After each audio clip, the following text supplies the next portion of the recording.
क्या वो आपको एलिमिनेट करिए, पीछे से भी आपके पास कवर्स वहां पे है ही नहीं, सर्वाइवल इवन नहीं कर पाएगी। बहुत मुश्किल है यहाँ पे आपको दिखाई दे सकते हो। और एक 1v2 करना, ट्रू रिपर्स ने वहां पे पुश कर दिया है और नियो वहां पे अपनी एचपी को तो फुल कर चुके हैं, बट एक्वानॉक्स अगले ही शॉट हाइड्रो के द्वारा टेक डाउन किए गए और चलिए नियो को भी वहां पे जली के द्वारा समाप्त किया जा चुका। और अब जो मुश्किल है टीम गॉड स्ट्रेंथ के लिए बन रही थी ट्रू रिपर्स, अब वो रेवेनेंट एक्सपार्क के लिए बनती हुई दिखाई दे सकते हैं, बट दोनों ही टीम्स जोन के एजेस पे अलग अलग शोरे पे आपको दिखाई दे रही। देखिए हम तो प्रेडिक्ट कर पा रहे चीजों को देख के, बट जनता से भी मैं जानना चाहता हूँ क्या लगता है आपको कि कौन सी वो टीम होगी जो इस मुकाबले में अपने साथ वो चिकन लेके जाएगी। फिलहाल के लिए हाइड्रो सामने नॉकडाउन हुए और एलिमिनेशन उनका हमें देखने को मिल चुका। अब तीनों ही टीम्स अपने तीन तीन प्लेयर्स के साथ यहाँ पे सर्वाइव करती हुई दिखाई दे सकती है। इसके पास मौका हो सकता है कि उनके ऊपर चार्जिंग करके वो फिनिशर्स निकाले और उस टीम को भी एलिमिनेट करे, बट देख लीजिए टीम रेवेनेंट एक्सपार्क के प्लेयर्स डाउन, टीम ओरंगुटैन उनकी भी प्लेयर्स यहाँ पे घुटनों पे गिरते हुए दिखाई दे सकते हैं। दो प्लेयर्स टीम ओरंगुटैन के ऑलरेडी डाउन है, केओपी के साथ एक 1v1 की fight, Jiraiya already dot HP हो चुके, जो प्लेयर लॉकडाउन था उनको समाप्त किया गया। टीम रेवेनेंट एक्सपार्क जितनी रफ्तार में उतनी रफ्तार में उनका एलिमिनेशन, और जो मैंने प्रेडिक्ट किया था वही चीज आपको दिखाई दे रही है। टीम ट्रू रिपर्स स्लैम इन कर चुकी है टीम ओरंगुटैन के ऊपर और एक थर्ड पार्टी करना चाहते हैं, और अब दो प्लेयर्स वी स्क्वाड एंड केओपी को अपनी कमान संभालनी पड़ेगी। जो प्लेयर डैमेज था उनको रिवाइवल मिल चुका है, वहां पे वापस से वो अपनी हेल्थ को बूस्ट करेंगे। एंड 2v3 की बैटल कौन वो चिकन लेके जा सकता है। जोन थोड़ा सा निर्णायक से साबित अब होगा क्योंकि अगला जोन यहाँ पे फाइनली बना है। अभी भी वो दोनों टीम्स एक दूसरे के आसपास में, बट टीम ट्रू रिपर्स मुझे लगता है कि जोन के थोड़ा सा नजदीक टीम ओरंगुटैन वो भी आपको दिखाई दे सकती है। और कियो अभी के लिए तो यहाँ से एक प्लेयर नॉक ढूंढने की कोशिश करता हुआ, ये ग्रेनेड जाएगा जरूर, फिश स्क्वाड को वहां पे टेक डाउन कर सकता है। डैमेज जरूर दिया गया बट नॉकडाउन होते होते बाल बाल बचे हैं। यो सोच रहे थे क्यों ना पहले प्लेयर्स की वो एक पोजीशन का अनुमान लग जाए, जैसे वो स्प्रेज आए ना वहां से देख सकते हैं पूरी तरीके से पोजीशन कॉम्प्रोमाइज होगी। एंड उस चीज का फायदा यहाँ से टीम ओरंगुटैन के प्लेयर्स को तो नहीं मिला, बट ट्रू रिपर्स उन्होंने बखूबी ढंग से वो एक फायदा निकाला क्योंकि हर नेड में इतनी क्षमता थी। दोनों ही प्लेयर्स को देखिए काफी ज्यादा वो डैमेज कर चुके हैं एंड अब दोनों ही प्लेयर्स को ना काफी सतर्कता के साथ गेम दिखाना पड़ेगा। बट हर्ष वो बिल्कुल तैयार है, ओरंगुटैन वो आगे बढ़ते हुए, दोनों प्लेयर एक ही व्हीकल के अंदर सवार, बट एक ही ओपी वो पहले टेक डाउन पे स्क्वाड उनका भी एलिमिनेशन हमें देखने को मिला। And finally team true rippers ji जान लगा कर एक बढ़िया माइंड गेम शोकेस किया। परफेक्ट मेंटालिटी थी सिर्फ चिकन डिनर की। हालांकि दोनों ही टीम की बड़ी इस बार तो समझना पड़ेगा कि विज़गॉड इस बार क्या सही में सपोर्ट करेंगे अपनी टीम को पूरी तरीके से। वहीं पे गॉड्स रेंट के खिलाड़ी भी नजदीक नजर आते हैं, तो अगर एक एक करके पकड़े गए तो भी आपके लिए बड़ा नुकसान हो सकता है। लेकिन एलईएफपी के प्लेयर्स भी हालात कहीं ना कहीं सामने वाली टीम के लिए बनाए गए थे, वो समझ नहीं आया कि वो करना क्या चाहती थी दोनों टीम से। लेकिन अभी के एलईएफपी वो जरूर जानती है कि उनकी तरकीबें क्या है। हालांकि जीडीआर वो भी नीचे मौजूद और वो भी जानते हैं कि ऊपर कहीं ना कहीं उनके नजदीक टीम्स हैं। अब ट्रू रिपर्स 74 पॉइंट्स के साथ उनके पास वो मौका है कि वो टीम गॉडलाइक को दूसरे पायदान पे ढकेल सकती है। बाका है वो पहला पोजीशन का तख्त छीनने का टीम गॉडलाइक से। Exactly. और देखिए मुझे भी लगता है कि गॉडलाइक अब थोड़ा सा स्ट्रगल तो करेगी कृष्णा, इसमें कोई दो राय नहीं है, हमें सबने दिखाने का। बट ठीक है, कई बार आपके पास चांसेस होते नहीं और वही चांसेस आपसे छीन लिए गए दूसरी टीम की तरफ से। लेकिन यहाँ पे एक्वानॉक्स उनको भी नॉकआउट करा गया, उनको भी समाप्त कर दिया गया इंस्टेंटली क्योंकि हाइड्रो सामने मौजूद है। और एक और शानदार ट्रेसिंग इन्फिनिक्स ट्रू रीपर, ये भी अपना डोमिनेशन दिखा रहे हैं इस बार और हर्ष को अब मौका मिला है शायद वहां पे जीडीआर को पूरी तरीके से बाहर करने का। We are not very sure कि किस तरीके से वहां पे सिचुएशन बदलेगी अब, क्योंकि इन्फिनिक्स ट्रू रीपर जानती है सिचुएशन थोड़ी सी उनके लिए विपरीत जरूर हुई है। हालांकि खिलाड़ी को बैकफुट में डाला गया की और जली दोनों समाप्त हो चुके, लेकिन जीडीआर के नियो जो नजदीक आए थे फाइनली उनको एलिमिनेट कर यहाँ पे हर्ष ने अपनी दावेदारी बहुत बेहतर दिखाई। लेकिन हाइड्रो का वो सपोर्ट 5 फिनिशेस इन टोटल ले जा चुका है। इंडिविजुअल कंट्रीब्यूशन देखिए उस खिलाड़ी का अपनी टीम के लिए, और हो सकता है कि अब कुछ देर बाद एलईएफपी भी हमें भिड़ंत के अंदर फंसती हुई नजर आए। वो डैमेज किया जा सकता है, बट हर्ष एंड अगर मैं हाइड्रो की बात करना चाहता हूँ, एक आइसोलेट पोजीशन पे पहुंच चुके हैं और हाइड्रो का वो ग्रेनेड था जो कि बनी को टेक डाउन करेगा, वो पुश को थोड़ा सा रोकता हुआ दिखाई दे सकता है, बट पूरी तरीके से उसके ऊपर विराम तो नहीं लगाया जा सकता। बट हर्ष के एक और ग्रेनेड क्या वहां पे एक और प्लेयर नॉकडाउन होता हुआ देखने को मिलेगा, बट नहीं, यो जाके अपने आप को बचाने की कोशिश कर रहे, बट इन्होंने तो डायरेक्टली चार्ज इन कर दिया है हिग्स उनके प्लेयर्स के ऊपर। हाइड्रो हर्ष दोनों तैयार फाइट्स के लिए, लेकिन टीम हिग्स भी तैयार थी उस पुश को टैकल करने के लिए और फाइनली बनी के द्वारा हर्ष को समाप्त किया गया। तो या फिर अचानक से वो ट्रेड्स एक्सचेंज होने शुरू हुए और यहाँ पे 2-3 टीम्स आन पड़ी है क्योंकि इन्फिनिक्स ट्रू रीपर के नजदीक ऑलरेडी एक और टीम यहाँ पे पहुंची है। आई एम प्रीटी श्योर कि वो जेनेसिस के खिलाड़ी होंगे और जेनेसिस पीछे से रोटेट कर करके आगे बढ़ेगी या फिर फाइट का हिस्सा बनेगी, बिकॉज हिग बॉसन्स के साथ है वो, और हिग बॉसन्स वहां पे अगर नॉकआउट निकाला गया तो शायद उनके लिए गंभीर साबित हो सकता है, बिकॉज फ्यूरी ऑलरेडी घुटनों के बल है। लेकिन जेनेसिस की तरफ से नॉकआउट दिया जा रहा है हिग बॉसन्स के खिलाड़ियों को, जिसमें कि बनी सबसे पहले शिकार होने की कगार पे है।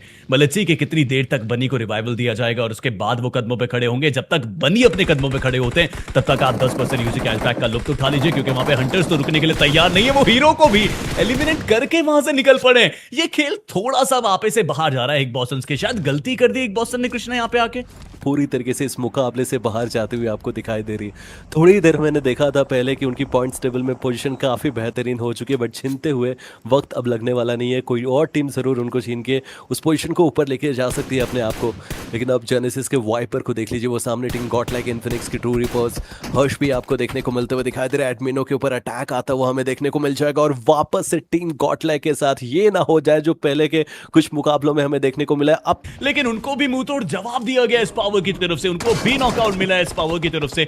अब गॉड एलेडन क्या संभाल पाएंगे इन्फिनिक्स का वो वार, क्योंकि इन्फिनिक्स भी तैयार है इस बार। जली आगे आ रहे हैं व्हीकल लेकर इनको गैदर करने के लिए, हर्ष को पीछे छोड़ा जिससे कि वो कवर फायर प्रोवाइड कर सके, लेकिन नैरन वो पहले से तैयार थे अपने काउंटर अटैक के लिए। एक नॉकआउट उन्होंने लिया, लेकिन एलिएफपी हनी ने वो नॉकआउट निकाला था पीछे थर्ड पार्टी में। अब हाइड्रो को मौका मिला एरन को काफी ज्यादा लो करने का, मॉली इस्तेमाल करेंगे जिससे कि जितनी उनकी थोड़ी बहुत हेल्प बची है उनको भी ब्लीड आउट कर दिया जाए। हालांकि H4K की भी वहां पे फाइट चल रही है लगातार, लेकिन इन्फिनिक्स ट्रू रीपर बैकएंड से 2 प्लेयर्स का सपोर्ट भी देखने को मिला था, बट अब ट्रू रिपर के साथ ही गुजर रहे हैं। बट गॉडलाइक उनको मौका मिला, एडमिनो को मौका मिला वो सही एग्जीक्यूशन दिखाने का, उस शानदार ग्रेनेड का। अर्नी को नॉकआउट करा, और पहले भी अर्नी ही कहीं ना कि उनके नजरों में आए थे इस पावर ने जहां पे अर्नी को नॉकआउट दिया था, लेकिन उसके बाद वो इन्फिनिक्स ट्रू रीपर उनको कांटे की टक्कर देने के लिए आई है। हाइड्रो काफी लो जरूर है, हर्ष के ऊपर भी वो थ्रोएबल गया और लीजिए हाइड्रो को नॉकआउट करा जाएगा, लेकिन हर्ष ने उठकर वो कवर फायर दिया और एक नॉकआउट है इस पावर का भी निकाला। अब दोनों टीम्स के लिए इजी विन स्टीवन बातें, लेकिन एरन एडमिनो अभी आप ही दोनों को संभालना पड़ेगा ये फाइट, आप ही दोनों को संभालना पड़ेगा ये युद्ध जो हो चुका है इन्फिनिक्स ट्रू रीपर के साथ। बस पीछे से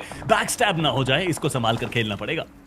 बट हर्ष ने जो स्पार को वहाँ पे नॉकडाउन किया था, उनका एलिमिनेशन हमें देखने को मिल चुका है। अभी भी हाइड्रो की बात करूँ, वो नॉकडाउन पड़े हुए जरूर है। एरन स्पॉट करना चाहते, वो एक नॉकडाउन निकालना चाहते, पीछे से अटैक होगा तो टीम गॉडलाइक के लिए मुसीबतें बढ़ेंगी। बट चलिए, जिस चीज़ की मैं बात कर रहा था वो फाइनली होता हुआ हमें देखने को मिल चुका है, और यहाँ पे एरन तो नॉकडाउन हुए ही, और साथ साथ में अगर मैं एडमिनो की बात करना चाहता हूँ, शायद उनका भी एक पद, और साथ में ट्रॉय के एडन नीचे आए थे और उन्होंने H4K के सुजल को भी समाप्त कर दिया है। 3-3 2-2 खिलाड़ियों को यहाँ पे अभी के लिए जीडीआर इन्फिनिक्स ट्रू रीपर ये बड़े नाम दोनों एक साथ भिड़ने की बस तैयारी में है। जली को नॉकआउट मिला डेल्टा पीजी की तरफ से, इनफैक्ट डेल्टा पीजी की तरफ से ट्रॉय मैक्सियोसो को वहां पे नॉकआउट दिया गया। वो नजदीक जाकर कोई भी क्लोजिंग फाइट आपके साथ इनिशिएट करते हैं, लेकिन वो खिलाड़ी नजदीक आएंगे व्हीकल लेकर और लीजिए व्हीकल से उतरते उनको नॉकआउट कर दिया जाएगा। गलत मूव था ये डेल्टा पीजी, बट स्टिल आपको उस मूव का अंजाना भुगतना पड़ेगा। अभी इसी मौके पे यहाँ पे आपको टीम तमिलियंस के खिलाड़ी भी आते हुए दिखाई देंगे। ट्रॉय तमिलियंस गलत मौके पे गलत वार करने के लिए पहुंचा, और लीजिए जीडीआर को तो वहां पे इन्फिनिक्स ट्रू रीपर ने पूरी तरीके से बाहर करा, लेकिन ट्रॉय तमिलियंस के भी एक खिलाड़ी को जो बीच में आकर थर्ड पार्टी करना चाह रहे थे उनको भी समाप्त कर दिया है। हाइड्रो कमाल की ये फाइट आपने दिखाई। प्लेयर बाहर निकलने वाला है एडन, क्योंकि अगर वहां से वो निकला तो मुश्किलें बढ़ेंगी। बट चलिए, जेली के द्वारा वो मनॉक्स को टेक डाउन किया जाएगा। टीम अर्नी के प्लेयर घुटनों पे जरूर है। आइडन ने वहां पे हाइड्रो को टेक डाउन कर चुका है, ऑलरेडी पुश करते हुए टीम ट्रू रीपर्स के प्लेयर्स के ऊपर मॉलियन ग्रेनेड्स के आदान प्रदान दोनों ही तरफ से हो रहे हैं। बट आइडन अभी के लिए वो ड्रॉप से अपने आप को छुपाते हुए हमें दिखाई देंगे, और जो प्लेयर यहाँ पे हाइड्रो नॉकडाउन किए गए थे उनका तो एलिमिनेशन हो चुका है। बट शायद आइडन ये आखिरी जंग इस टीम के साथ लड़ते हुए आपको दिखाई दे रही है। ट्रू रिपर्स दिखाई दे रही है। आखिरी प्लेयर बचे थे ट्रॉय तमिलियंस के। हालांकि ट्रॉय तमिलियंस का एक खिलाड़ी जो कि यहाँ पे नजदीक आया था थर्ड पार्टी करने में, वो थोड़ा सा एक फनी मूव जरूर था, लेकिन टीम अर्नी अब थोड़ा सीरियस मूव दिखाना चाहती थी। बट आयरन गेमिंग वो आगे गए और नॉकआउट हुए हैं। अब मर्नॉक्स उनके खेमे में है पूरा खेल, अगर वाइपर बोलते उनको सपोर्ट करते हैं, बिकॉज एक नॉकआउट वो ऑलरेडी ले जा चुके हैं। जेली मात्र इकलौते खिलाड़ी बचे, फ्लैश डैमेज किया, काफी लो हुए, और अब मौका है आपके ऊपर, वो आप क्लोज एनकाउंटर करिए और आप उनको एलिमिनेट करिए। वाइपर बोलते आगे गए और एलिमिनेट भी करा है। इन्फिनिक्स ट्रू रीपर उनका खात्मा हमें देखने को मिलेगा। बट टीम अर्नी फाइनली इस पावर उनको मौका मिला खिलाड़ी को नॉकआउट करने का, लेकिन सामने से रिटेलिएशन वर्सेस था ई-स्पोर्ट्स के प्लेयर की, और उनको एलिमिनेट संभल कर, क्योंकि टॉक्सिक अगर यहां नॉकआउट होते हैं तो वहां रिवाइवल के चांसेस भी नहीं बनते हैं। और दूसरी तरफ तो आप देख सकते हैं कि पंक की टीम को पता ही नहीं था इवन कोई प्लेयर्स उनके ऊपर इस प्रकार से वो धावा बोलने वाला है। इवन बहुत अच्छी तरीके से पोजीशन होल्ड करी है उस खिलाड़ी ने, रैपिड के उसके प्लेयर्स ने, अब ऐसा लगता है कि वो चार्ज इन करने के लिए ना बिल्कुल तैयार हैं, क्योंकि उन्हें पता है कि टीम पंक के ऑलरेडी 1 से 2 प्लेयर नॉकआउट है, रिवाइवल देने का वक्त वो बीत चुका है। आउट को टेक डाउन कर दिया कोर्टल अभी के लिए, वो भी take down. Infinix True Rippers उनकी शुरुआत इतनी अच्छी नहीं रही, इवन कंसिस्टेंट थे, बट आज के दिन सूरज वो टीम्स कमबैक कर रही है ज्यादातर जो कल के दिन थोड़ा सा शांत थी। वही जैसे कि आपने कहा कि प्लानिंग ऑफ प्लॉटिंग करके आए होंगे, और वो प्लानिंग ऑफ प्लॉटिंग अब यहाँ पे काम भी आते हुए नजर आए। बट वशिष्ठा एक सही लोकेशन पे पहुंची अभी के लिए, सामने और कोई नहीं बल्कि इन्फिनिक्स टू रीपर के खिलाड़ी है जो कि रोटेट कर बहुत सही जगह पे पहुंचे हैं। हालांकि टीम तबलास के साथ वो भिड़ंत लेते शायद नुकसान वहां पे बड़ा होता। एक अच्छी लोकेशन पे पहुंचे, लेकिन क्षमा करेगा पीछे से वशिष्ठा के खिलाड़ी ने बिल्कुल सही सटीक वार करा, जेली को नॉकआउट करा। और अब यहाँ पे कियो, हर्ष और हाइड्रो क्या वो संभाल पाएंगे इन्फिनिक्स टू रीपर के? लेकिन अभी के लिए 40 अंक मात्र उनके पास है और 8वें स्थान पे वो नजर आते हैं। लेकिन इन्फिनिक्स टू रीपर की उनकी एक भिड़ंत हमने देखने को मिली थी और जेनेसिस की तरफ से उनके हाइड्रो को समाप्त कर दिया गया। ये अंतिम सर्कल्स की अब शुरुआत हो जाएगी दोस्तों। स्टेज 4 का सर्कल है, 48 खिलाड़ी अभी भी जीवित है, 15 टीमें अभी भी खेल के अंदर है। आप ये समझिए कि मात्र एक टीम का खात्मा हमें देखने को मिला है, वो भी RNTX। उसके अलावा सारी टीम्स यहां पे आपको खेल के अंदर देखने को मिल रही है, और जो कि देखिए तरीका काफी ज्यादा इंस्टेंट है और काफी ज्यादा सिक्योर भी है। इंस्टेंट पॉपअप वो भी हो जाता है, सिर्फ एक ही रिफ्रेश तो नहीं करूंगा, लेकिन वहीं पे ग्रेविटी को देखिए जरा, अच्छे कनेक्शन थे। हालांकि रखा था मैजिक अपने दर्शकों के समक्ष कि वहां पे 3000 लाइक्स हमारे पूरे करा दे, लेकिन अभी भी तो यहाँ पे डैमेज दोनों ही टीम्स की तरफ से इनके ऊपर आ सकता है। बट जेनेसिस फाइनली फाइट्स लेना शुरू कर चुकी है और उन्होंने हंटर्स के द्वारा कियो को टेक डाउन कर चुका है। बहुत इंपॉर्टेंट रहेगा, वरना टीम ट्रू रिपर्स का यहाँ से शुरुआती फाइट्स में एक प्लेयर करवाना बहुत मुश्किल दे सकता है। लेकिन हर्ष के द्वारा चलिए उन्होंने भी एक नॉकडाउन निकाला जरूर, लेकिन जेनेसिस बहुत नजदीक है, दूर तो नहीं है। हाइड्रो वो पीछे जरूर है।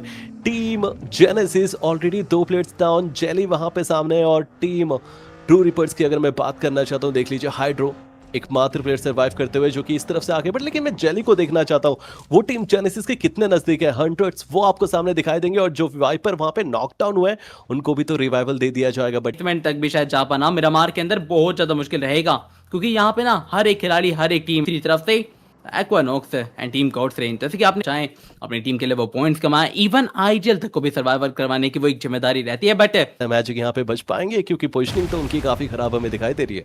देखिए काफी ज्यादा एक क्रूशियल पोजीशन पर है, दैट्स व्हाई शायद सर्वाइवल के चांसेस काफी ज्यादा कम हो। बट फ्लैश ने ना हर बार अपनी टीम के लिए कहीं ना कहीं वो एक बेहतरीन पॉइंट्स कमाए हैं, तो मैं तो अभी यही चाहता हूँ। हाइड्रो को अभी तक कोई वेपन नहीं मिला, यूटिलिटीज वो नहीं गेन कर पाए, ग्रैब करने की बारी है। और लेट्स सी कि क्या टीम इन्फिनिक्स ट्रू रीपर अपने कप्तान को गंवाने के बाद क्या वो इन प्लेयर्स के ऊपर चार्ज इन कर पाएंगे? पाए तो वो एक नॉकआउट निकलेगा और वहां पे आपके लिए काफी दुविधा भरी सिचुएशन बन जाएगी। बट कियो इन्फिनिक्स टू रीपर के एक काफी लौते इंधा खिलाड़ी है और इस बार देखिए वही उंधा गेम प्ले आपको दिखाना पड़ेगा। हाथ में स्किल्स के अंदर घुसने की कोशिश, ऊपर ट्रेड्स लिए, लेकिन खास कोई कनेक्शंस नहीं। लेकिन क्या मौका मिल रहा है इनको यहाँ पे सेफली बैठने का? क्योंकि जेली के एलिमिनेशन के बाद मैन पावर अर्नी के पास ज्यादा स्ट्रॉन्ग है और अर्नी का एक खिलाड़ी ऑलरेडी ऑफ गार्ड एंगल पे है और वहां से नॉकआउट निकाल सकता था। बट कियो ने वो प्रेडिक्शन कितने कमाल के लिए स्मोक स्क्रीन के बीच में से एक नॉकआउट अंदर निकाला है विंडो शेड से और वहां से अब अंदर भी घुसकर वो जा रहे हैं, लेकिन कियो को नॉकआउट किया जाएगा। वाइपर बोलते हैं उनकी तरफ से, हालांकि हर्ष वो कवर के लिए पीछे मौजूद थे, लेकिन हर्ष को भी नॉकआउट कर दिया गया। हाइड्रो क्या अब वो संभाल पाएंगे इस टीम को? क्योंकि मात्र एक लौते खिलाड़ी बचे, लेकिन सामने मर्नॉक्स और अर्नी वो दोनों प्लेयर जीवित और लीजिए ट्रेड लिए गए। प्री फायर में पहले से खड़े हुए थे सामने मर्नॉक्स, लेकिन क्या हाइड्रो वो स्टेबल हो पाएंगे दोबारा अपनी पोजीशन को ग्रैब करने के लिए? एक नॉकआउट हालांकि वाइपर बोलते एग्रेसिवली आगे बढ़ रहे थे, लेकिन प्री फायर का शिकार बने। लेकिन उसके बाद जो रिवाइवल एग्जीक्यूट हुआ था उसका फायदा उठाया गया। और उसके बाद अगर मैं बात करूं तो दोस्तों ऐसी ही बेस्ट टीम गॉडलाइक की वीडियोस एंजॉय करने के लिए चैनल को सब्सक्राइब कीजिएगा and yes bell icon press करना।